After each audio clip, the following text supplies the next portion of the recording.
when I was an adolescent and teenager, I got into like a lot of the punk and like hardcore. And eventually just, meandered away from that and, still continued seeking out like underground music, and I think from there and just getting more into electronics. I would say I was always roughly, rooted in something like kind of underground, and stumbled into a relationship with Black Dice, and then from there Animal Collective.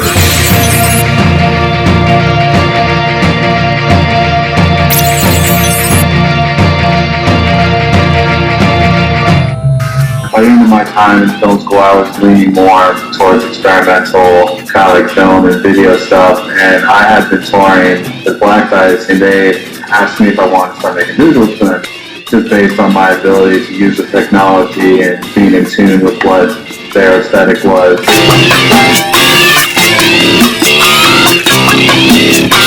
There was definitely a certain point, I think, right after I finished school, that I really got into a lot of these filmmakers from the 60s in California that are kind of part of this kinetic filmmaking, just kind of psychedelic films, and they're just really amazing, and that kind of stimulated or fostered the idea of being able to make something that's pretty abstract, but that could like elicit a physical reaction, especially in a live setting with a band or a club or a museum or such.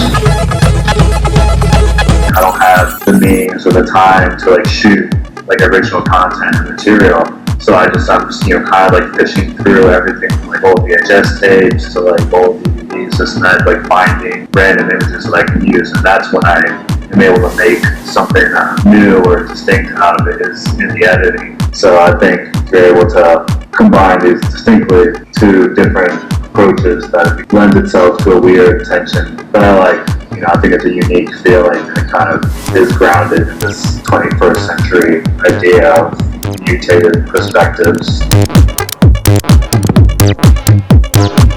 I think the world is pretty crazy and messed up right now. I think the average housewife, the average 8-year-old are pretty heavily medicated and doped up on all kinds of nonsense anyway. So it's, I think, unfortunately, it can be a fun thing, but also a negative thing.